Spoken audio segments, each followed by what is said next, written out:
Private ఉన్నత విద్యా సంస్థలపై విజిలెన్స్ విచారణకు తెలంగాణ సర్కార్ ఆదేశించింది. కాలేజీల్లో తనిఖీలు చేయాలని ప్రభుత్వం ఆదేశించింది. పోలీస్ విద్యాశాఖ సహకారంతో కాలేజీల్లో తనిఖీలు చేపట్టనున్నారు. కాలేజీల్లో సౌకర్యాలు, విద్యార్థుల నమోదుపై నివేదిక ఇవ్వాలని విజిలెన్స్ కు ప్రభుత్వం ఆదేశాలు జారీ చేసింది.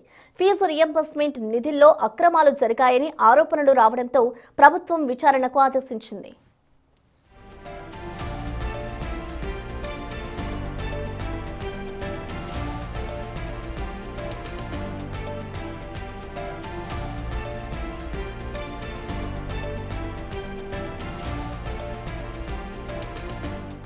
ప్రైవేట్ ఇంజనీరింగ్ కాలేజీలు ల్యాబొరేటరీ, లైబ్రరీ ఫీజులు భారీగా పెంచగా ఒక్కో కాలేజీ ఒక్కో రకంగా ఫీజులు వసూలు చేస్తున్నాయంటూ కొంతమంది విద్యార్థులు ఇటీవల ఉన్నతాధికారుల దృష్టికి తీసుకెళ్లారు.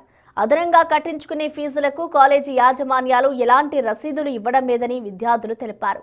అదనపు ఫీజులు కట్టకపోతే క్లాస్కు హాజరైన అటెండెన్స్ ఉండదని, ఫలితంగా పరీక్ష రాసే అవకాశం కోల్పోతారని బెదిరిస్తున్నట్లు విద్యార్థులు వాపోతున్నారు.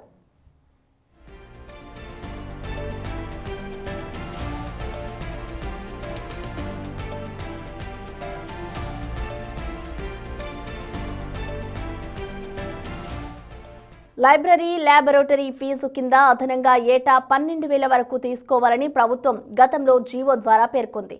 కొన్నేళ్లుగా ఈ ఫీజులో ఎలాంటి మార్పు లేదు. కానీ కొన్ని కాలేజీలు లైబ్రరీ, ల్యాబొరేటరీ ఫీజు కింద గత ఏడాది 20,000 వరకు వసూలు చేశాయి. ఈ ఏడాది నుంచి ఈ ఫీజును ఏకంగా 30,000 నుంచి 50,000 వరకు పెంచారు. క్యాంపస్ నియామకాలకు శిక్షణ ఇచ్చేందుకు కాలేజీలు ప్రత్యేక సెల్ ఏర్పాటు చేస్తున్నాయి. ఏటా 30,000 నుంచి 60,000 వరకు విద్యార్థుల నుంచి వసూలు చేస్తున్నాయి. వాస్తవానికి ప్రభుత్వ నిబంధనల ప్రకారం విద్యార్థికి స్కిల్ నేర్పించడం కాలేజీల బాధ్యత. అవేవీ పట్టించుకోవడం లేదనే ఆరోపణలు ఉన్నాయి.